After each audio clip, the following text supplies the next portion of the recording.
اللهم صل على محمد وآل محمد۔ تقریب شادی کیسی ہونی چاہیے پریکٹیکلی بالکل، کیونکہ دیکھیے کہنا تو بہت آسان ہے کہ جناب اسلامی شادی کیجیے۔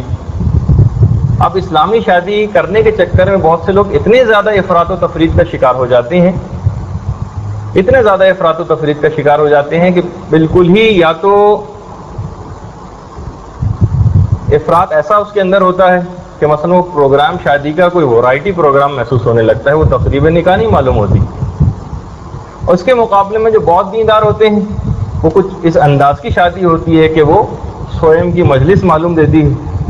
تو یہ دونوں چیزوں سے اپنے آپ کو بچانا ہے، ان دونوں چیزوں کو دیکھ کر معاشرہ پھر وہ گناہ کی طرف ہی جانے لگتا ہے۔ تو دیکھیے سب سے اہم اس کے اندر جو موقع ہے نا کہ جب بھی کسی دیندار لڑکی کے لیے مثلا کوئی رشتہ آئے، اول تو ان خصوصیات کے حامل افراد تلاش کیجیے، لیکن تقریب نکاح کے اندر دیکھیے سب سے زیادہ نحوست والی چیز، لوگ دن تو بہت ڈھونڈتے ہیں کہ بھائی محض دن نہیں ہونا چاہیے اور محض گھڑی نہیں ہونا چاہیے اور کون کون سی تاریخیں اور جنتریاں کھنگالی جاتی ہیں، لیکن سب سے زیادہ منحوس جو اس دولہا دلہن اور گھر والوں کے لیے چیز ہے وہ گناہ ہے اس تقریب والے دن کی جس دن وہ نکاح ہو رہا ہے۔ اچھا اب ان گناہوں کو کیسے روکا جائے؟ تو میں نے بہت سوچا تو مجھے ایک سب سے اہم ترین موقع جو محسوس ہوتا ہے ان چیزوں کو رکوانے کے لیے کہ یہ سب باتیں پہلے سے اس وقت طے ہوں۔ کون سی باتیں؟ مثلا مکس گیدرنگ ہوگی یا نہیں ہوگی نہ ہونے کے لیے، یا مثلا مووی بنے گی یا نہیں بنے گی، یا مثلا فوٹو کھینچے جائیں گے تو کس انداز سے، یہ کوئی بھی طے نہیں کرتا پہلے سے۔ اور پھر جب وہ لے کر آ جاتے ہیں چیزیں اور اس وقت جو ناچاقیاں اور منہ بنتے ہیں اور لوگوں ایک بدمزگی پیدا ہوتی ہے، اس سے بچنے کے لیے جو سب سے اہم موقع جو میرے خیال میں ہے جس وقت اس کی بات کرنی چاہیے، یہ وہ موقع ہے کہ جس وقت لڑکے والے لڑکی کے گھر کے چکر لگا رہے ہوتے ہیں۔ دیکھیے چند ایک موقع ایسے آتے ہیں کہ جس وقت وہ بڑے فریکوینٹلی بچ کے، یعنی لڑکے والے جب رشتہ طے ہو جائے اس کے بعد ذرا وہ فن خانے کی طرف چلے جاتے ہیں، یا مثلا شادی وادی کے بعد پھر لفٹ نہیں کراتے، لیکن یہ وہ ایک موقع ہوتا ہے جس وقت انہیں کرنی ہوتی ہے، اس وقت وہ بڑے اخلاق اور ہر چیز آپ اس سے اس وقت منوا سکتی ہیں جس وقت وہ چکر کاٹ رہے ہیں کہ دیکھیے ہم چاہتے ہیں ٹھیک ہے ہم کرنے پہ تیار ہیں، لیکن یہ گناہ نہیں ہونے چاہیے، یہ طریقہ کار جو ہم آگے چل کے ذکر کریں گے، شادی کی تقریب ایسی ہوگی، مردوں کا اس مقام پہ آمد و رفت نہیں ہوگی، دلہن مثلا اگر اتنے زیادہ میک اپ میں ہے اور اس کے بال اور یہ سب نظر آ رہے ہیں تو نامحرم کوئی آ کے نہیں بنائے گی، نہیں جتنی بھی شرطیں یہ بیسٹ موقع، اور اس وقت آپ کبھی کوئی تجربہ کر کے دیکھیں تو تقریباً اس کے انشاءاللہ 100% رزلٹ برآمد ہوں گے، کیونکہ اس وقت وہ ہر بات ماننے کو تیار ہو جاتے ہیں۔ لیکن جب ایک دفعہ چیز طے ہو گئی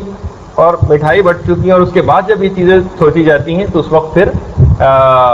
وقت ہاتھ سے بھی نکل جاتا ہے، بدمزگیاں بھی ہوتی ہیں اور وہ مناسب موقع نہیں ہے۔ تو یہ وہ سب سے بیسٹ موقع ہے۔ اچھا پھر اس کے بعد دیکھیے یہ جو تقریب شادی بھی ہے نا، پھر ظاہر ہے کہ جب دیندار افرادوں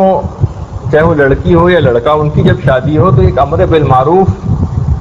کا باعث بھی وہ چیز ہو جائے۔ بہت سارے اس میں کارڈ، شادی کارڈ جو ہے تو مروجہ کارڈ ہیں جو آپ نے دیکھے ہیں، لیکن شاید آپ نے کچھ خصوصی شادی کارڈ نہیں دیکھے۔ خصوصی شادی کارڈ کون سے ہیں؟ بہت سارے شادی کارڈ ایسے اب تک آئے ہیں، مثلا خود ہمارے مولانا شیخ علی مدبر صاحب، انہوں نے اپنی بیٹے کی شادی میں وہ کارڈ چھپوایا تھا، غالباً ان سے بھی لیا جا سکتا ہے۔ اس میں بھرپور امر بالمعروف اور نہی عن المنکر، یعنی لوگوں کو ایجوکیٹ بھی کریں نا۔ اچھا شادی کارڈ ایک ایسی چیز ہے کہ آپ نے دیکھا ہوگا کہ ہر شخص کے گھر میں جب یہ جاتا ہے تو اس کو ضرور پڑھتا ہے، تو یہ بہت بہترین موقع ہے کہ یہ تو گھر کے تقریباً سارے افراد اس کو دیکھتے ہیں، اس کے اندر ایسی حدیثیں، ان گناہوں کے ایسے نحوستیں اور نقصانات اور ایسی باتیں اس کارڈ کے اندر چھپوا لی جائیں، 2 یا 3 پیج کا بھی اگر وہ، اور بہت سارے نوجوانوں نے بھی اس کی ٹرائی کی، ان سے بھی مدد لی جا سکتی ہے، جیسے علی مدبر صاحب سے بھی وہ کارڈ لیا جا سکتا ہے، یا آپ کے کچھ قسمتی سے برادر وسیم عام ان سے بھی آپ مدد لے سکتے۔ تو ایسا کارڈ بنایا جائے کہ جس میں پوری یعنی امر بالمعروف کا فریضہ بھی ساتھ ساتھ ادا ہو جائے. اچھا پھر اس کے بعد ہے جتنی بھی اور چھوٹی چھوٹی دیکھیے تقریبات ہوتی ہیں نا، ایسا نہ ہو کہ میں نے کہا کہ بالکل وہ سوئم کی مجلس نہ معلوم دینے لگے. جتنی اچھی تقریبات ہو سکتی ہیں وہ سب آپ کیجیے. مثلا میلاد. اچھا میلاد میں بھی کچھ صاحبان ایمان کا یہ کہنا ہے کہ امر بالمعروف کے لیے اور لوگوں کو ایجوکیٹ کرنے کے لیے یہ بھی بڑا اچھا موقع ہے. یعنی اگر اس کے اندر قصیدے اور منقبتیں جو جس انداز سے پڑھی جاتی ہیں ان کے ساتھ ساتھ اگر ایسی 15 20 25 30 منٹ کی اگر ایک تقریر پہلے سے ایسی کوئی خاتون جو کہ اس سلسلے میں کم حقہ ہو اتنے کم وقت میں میسج کو ڈیلیور کر سکیں اور اچھی تیاری کے ساتھ آئیں، ان سے آپ ضرور کروائیے. کوئی فرق نہیں پڑتا اور بہت اچھا محسوس ہوگا. یعنی ٹھیک ہے پردے کا خصوصی انتظام رکھیے اور اس تقریب میں خواتین اپنے تمام تر میک اپ اور زیبائش کے ساتھ آئیں، یعنی اس کے اندر ایسی کوئی پابندی نہ لگائیے. اور پھر اس قسم کی تقریبیں منعقد بھی کیجیے. یعنی اس کے اندر ٹھیک ہے وہ سب گلیمر اور جو حسرت زیبائش کی ہوتی ہے وہ ساری پوری ہو جائیں ان کی، لیکن پردے کے اندر. اچھا پھر اس کے اندر ایک بڑا مسئلہ آتا ہے مووی بنانے کا. اچھا اب دیکھیے مووی بنانے کے لیے چاہے وہ تقریبات ہوں نکاح کی یا ولیمے کی تقریب ہو، ظاہر ہے کہ نامحرم سے تو مووی بنوانا یہ تو حرام ہے اگر بے پردگی یا اتنا زیادہ میک اپ تو وہ تو مطلقاً حرام ہے. تو اگر واقعی بنوانا ضروری ہی ہے اور دل چاہ رہا ہے اور اس میں کوئی ممانعت بھی نہیں ہے کہ اگر ایسی عورتیں آپ تلاش کر لیں جو ذرا پروفیشنل اور وہ مل جاتی ہیں اور تقریباً اسی ریٹ بلکہ اس سے بھی کمتر ریٹ پہ مل جاتی ہیں جس پہ عام طور پہ وہ مووی میکرز مرد حضرات آیا کرتے ہیں. ایسے پتے بھی دیے جا سکتے ہیں آپ کو، ایسے خواتین سے بھی آپ کانٹیکٹ کر سکتی ہیں. ذرا سی اگر کوئی تحقیق کریں خواتین میں خواتین مووی بنائیں اور مرد حضرات کی کمپارٹمنٹ میں مرد حضرات مووی بنائیں. جو یہ کرنا چاہتا ہے وہ اس انداز سے بھی کر سکتا ہے. اچھا پھر جس جگہ پر وہ تقریب منعقد ہو رہی ہے پھر اچھا ایک بات اور اس میں بتا دوں کہ اس میں پھر اس بات کا آپ کو خیال کرنا پڑے گا کہ وہ مووی جو خواتین کے لیے اس کا ایک الگ کیسٹ بنوایا جائے اور وہ پھر ایسے نامحرم مردوں کے ہاتھ میں نہ جائے جن کے لیے وہ دیکھنا حرام ہے. یعنی صرف فقط عورتیں پھر اس کو دیکھ سکیں گی. یعنی اگر آپ کو یہ سب چیزیں کرنی ہی ہیں تو اس کو بالکل آپ کو گناہ فری کرنا پڑے گا. اور خلوف السلم میں کافہ اسلام میں پورے کے پورے داخل ہو جانا ہے. اس میں لے لیا تھوڑا سا اسلام بھی لے لیا تھوڑا سا دوسری چیزیں بھی لے لی، یہ نہیں، یہ آپ نہ کریں. اچھا پھر اس کے بعد اب وہ تقریب، اس تقریب کے اندر بھی دیکھیے ایک مسئلہ پیش آتا ہے. اگر ایک یا دو افراد جو ذرا سمجھدار اور اس مسئلے سے واقف ہوں پردے کے، جس جگہ بھی وہ تقریب جس ہال یا لان میں منعقد کی جا رہی ہے وہ جا کر قناتیں کچھ اس انداز کی لگوا دیں کہ مردوں کی آمد و رفت اس جگہ کے اوپر نہ ہو سکے. اچھا اب مسئلہ یہ ہے کہ بہت سے افراد کو آپ کو پتہ ہے کہ ان کو بہت شوق ہوتا ہے گھسنے کا لیڈیز کمپارٹمنٹ میں اس دن. اب ان کو بھی روکنا. اچھا اس کو روکنے کے لیے یا مسئلہ نہیں کہ وہ جو اچھا اب خواتین یہ کہ جو دیندار عورتوں کے ساتھ بیچاریوں کے ساتھ یہ مسئلہ ہوتا ہے کہ وہ انہیں اپنی وہ چاہتی ہیں کہ مثلا شادی بیاہ کی تقریبات میں اچھے کپڑے پہن کر جائیں، اچھے زیور پہن کے جائیں، زیبائش کے ساتھ جائیں، لیکن اس پردے کی پابندی کی وجہ سے اکثر عورتوں کے تو بالکل زیور آپ کوئی دیکھ بھی نہیں پاتا کہ جو ان کے پاس ہیں وہ بالکل اسی طریقے سے پڑے رہ جاتے ہیں. تو اب ان کے لیے کہ وہ آخر کیا ایسا طریقہ کار اختیار کریں. تو بہرحال اگر اس طرح سے پردے کی اگر پابندی ہو جائے، اچھا اس طریقے سے آپ کو قناعت یا وہ چیز لگوانی ہے کہ وہ مکمل طور پر وہ کمپارٹمنٹ بند ہو جائے. اچھا اس میں بھی ایک خیر ایک خاص اسٹائل ہے قناعت کو لگوانے کا بھی کہ ٹھیک ہے عورتوں کا ایک کمپارٹمنٹ الگ، پھر جب اس کے اندر بھی کوئی شخص داخل ہو جائے تو قدر وغیرہ میں کہ ان کو 100 یا 200 روپے آپ پر خاتون دے دیں تو وہ آ جاتی ہیں. چند ایک بوڑھی خواتین ہوتی ہیں ان کا 8 10 12 جتنے بھی آپ کو ریکوائرڈ ہیں وہ آ جاتی ہیں. اور اگر 1500 یا 2000 روپے جہاں اتنے زیادہ اخراجات ہو رہے ہوں اگر ان پہ بھی خرچہ کر دیا جائے تو بیرے یا ویٹر سے ایک خاص جگہ کو ٹیبل پر لا کر ساری چیزیں رکھ دیں اور وہاں سے اٹھا کر سرو کرنے کا کام ان خواتین یہ سب پریکٹیکل چیزیں میں آپ کو بتا رہا ہوں. یہ نہ آپ سوچیے گا کہ یہ نئے سرے سے گویا آپ کوئی چیز شروع کریں گی، یہ سب چیزیں ہو چکی ہیں، پریکٹیکل ان سب چیزوں کے ہو چکے ہیں، اور صاحبان ایمان نے ان سب چیزوں سے استفادہ کیا۔ اچھا، اب میں آپ کے سامنے ایک فارمیٹ تاکہ پریکٹیکلی آپ کو بہت سی چیزیں جو ہیں وہ کلیئر ہو جائیں، تو وہ اس جگہ پر لا کے رکھیں، اور وہ عام طور پہ ایسی بوڑھی خواتین ہوتی ہیں کہ وہ تقریباً ان پر سے پردہ ساقط بھی ہے۔ میں نے خود ان خواتین کو دیکھا بھی ہے، یعنی کوئی اتنی بوڑھی خواتین ہوتی ہیں عام طور پر وہ، لیکن وہ ایکٹیو ہوتی ہیں اور بہرحال ان کی گزر اوقات کا ایک اچھا ذریعہ بھی ہے۔ وہ کچھ کھانا وغیرہ بھی بعد میں لے کر جاتی ہیں اپنے ساتھ، اور 100 روپے 150 روپے یا 200 روپے جو بھی صاحب جتنی استطاعت رکھیں وہ ان کو دے سکتے ہیں۔ اچھا، پھر یہ ہوتا یہ ہے کہ اگر اس میں دو چیزوں کا انتظام اور کر لیا جائے تو بہت ہی اچھا ہو جائے گا۔ مرد حضرات ایک بڑی جینوئن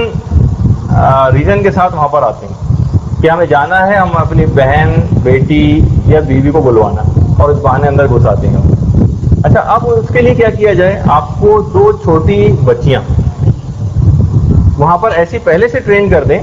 دیکھیے، گناہ سے آپ روکنا چاہ رہی ہیں اور تقریب سعید کو بابرکت بنانا چاہ رہی ہیں، تو یہ آپ کو چند ایک چھوٹے چھوٹے اقدامات کرنے پڑیں گے۔ 2 بچیوں کو پہلے سے ٹرین کر کے اس بات پہ مامور کر دیں کہ کاغذ پینسل یا کوئی چھوٹا سا ایک پیڈ لے کے رکھیں جس پہ وہ صاحب کا نام لکھ دیں، اپنی زوجہ، بیٹی یا بہن یا بیوی کا، اور وہ اندر لے جائیں، اور وہاں ایک چھوٹا سا ایک مائک کا ایک انتظام ہو۔ یہ سب پریکٹیکل چیزیں ہو چکی ہیں، اور بالکل اس کے اندر کوئی شرم اور لوگوں کے مذاق کی پرواہ نہ کریں۔ کوئی نہ اس میں کوئی مذاق اڑانے والی کوئی بات ہو، اور نہ اس میں شرمندہ ہونے والی کوئی بات ہو، اور وہ لے جا کر وہ اعلان کر دیا جائے کہ فلاں صاحبہ کے لیے ان کے شوہر بھائی یا دروازے پر موجود ہیں، تو وہ خود وہاں پر آ جائیں۔ تو اس طریقے سے مردوں کو۔ اچھا، ایک چیز اس کے اندر اور بھی کہ دیکھیے، بہت سارے لوگ اس کے اندر ایسے گڑبڑ اور فسادی ٹائپ کے ہوتے ہیں خاندانی، ان کے علم تک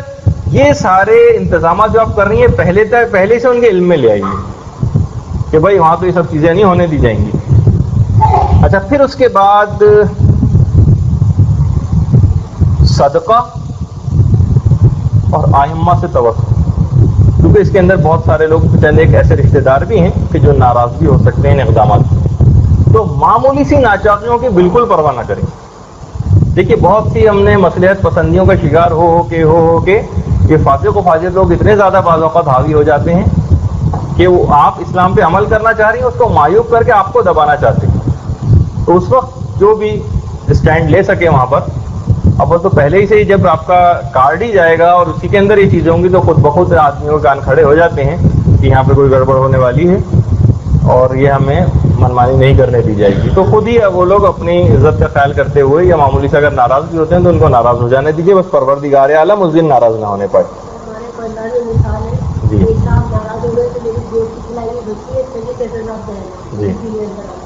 ہاں، تو کوئی بات نہیں، وہ تھوڑے دن بعد وہ ساری ناراضگیاں بھی ختم ہو جاتی ہیں، لوگ بھول بھال بھی جاتے ہیں، لیکن وہ جو نحوست اور گناہ اس موقع پر آ جاتے ہیں، پھر وہ ساری زندگی ان کو بھگتنا پڑتے ہیں، تو خاص طور پر اس دن۔ اچھا، اب اس بات کا خیال کرنا ہے۔ اچھا، پھر اس کے بعد اس کا ایک طریقہ اور بھی۔ اچھا دیکھیے، خاص طور پر اگر آپ کو تقریب نکاح جو سب سے بابرکت ہے، جس دن صیغہ نکاح پڑھا جا رہا ہے اس دن، ان تمام خرافات سے اپنے آپ کو بچانا ہے، تو اس کا ایک طریقہ اور بھی کہ شادی کو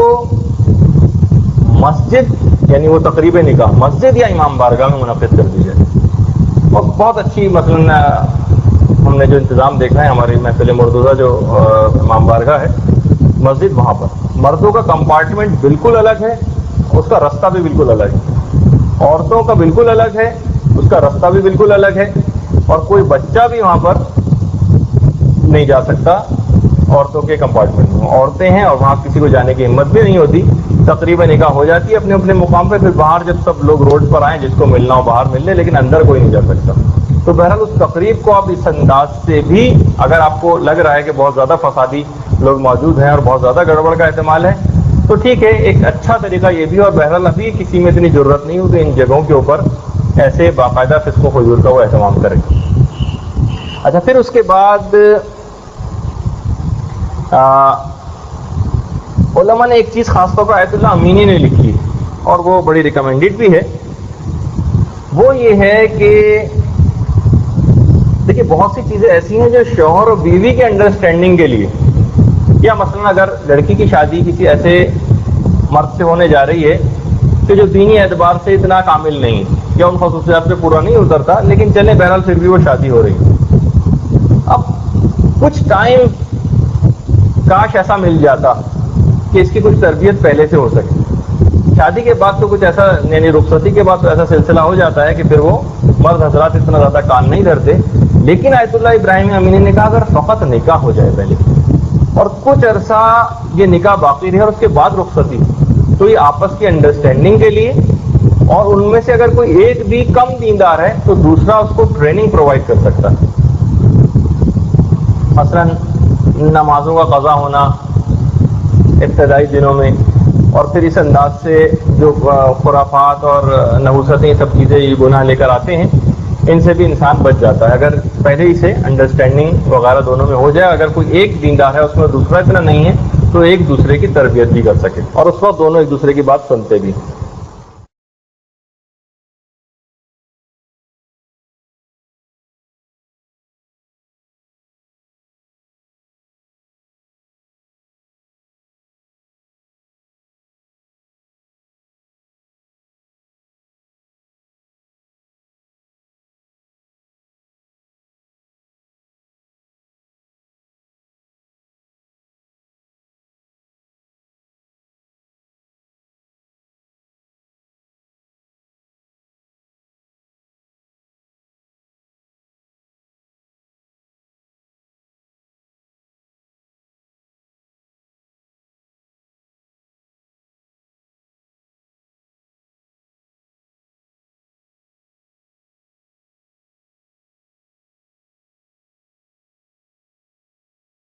اللجن اللجن